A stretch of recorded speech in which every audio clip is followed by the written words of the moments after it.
If we consider how intonation may be studied in relation to discourse, we can identify two main areas. One of them is the use of intonation to focus the listener's attention on aspects of the message that are most important, and the other is concerned with the regulation of conversational behavior. In the case of attention focusing, the most obvious use is the placing of tonic stress on the appropriate syllable of one particular word in the tone unit, that is to say, the word that is in some sense the most important, as in, she went to Scotland. She went to Scotland. Sometimes it is more appropriate to describe tonic stress placement in terms of information content. The more predictable a word's occurrence is in a given context. Tonic stress will tend to be placed on words with high information content. Here we have some examples. I've got to take the dog for a walk. I've got to take the dog to the vet. The word vet is less predictable, so it has a higher information content than walk. We still find many cases where it is difficult to explain tonic placement in terms of importance or information. For example, in messages like your coat's on fire, the wind's breaking up, the radio's gone wrong, your uncle's died.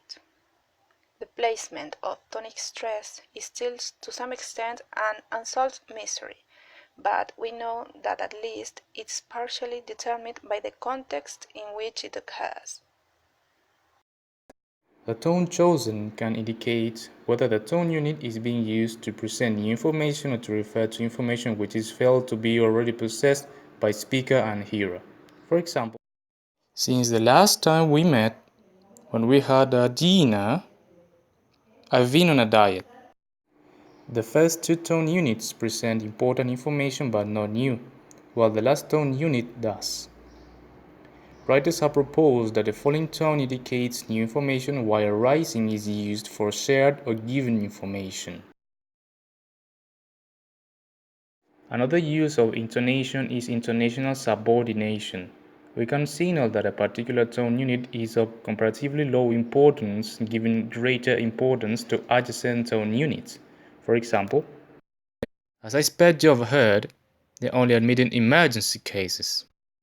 The Japanese, for some reason or other, drive on the left, like us.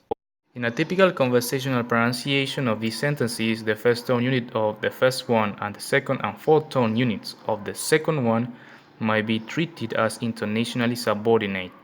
The prosodic characteristics marking this are usually a drop to a lower part of the pitch range, increased speed, narrower range of pitch, and lower loudness relative to non-subordinate tone units. The use of these components makes subordinate tone units less easy to hear. It's still understandable for native speakers but not for foreign learners. The second main area is the regulation of conversational behavior. Intonation in conjunction with body language such as eye contact, facial expression, gesture, and head turning is used for similar purposes in speech, as well as for establishing or confirming the status of the participants in a conversation. For example, footballers can indicate that they are looking for someone to pass the ball to. Does Underhill agree that tone unit boundaries coincide with grammatical structures? Yes, he does, because this helps the listener to process speech on these appropriate units and it may help the speaker to organize his speech. Tone units indicates what structurally belongs to what.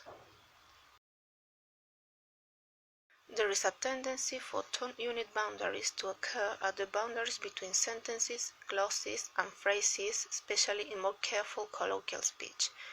But the links between tone and syntactic boundaries are very far short of offering a full account of intonation meaning.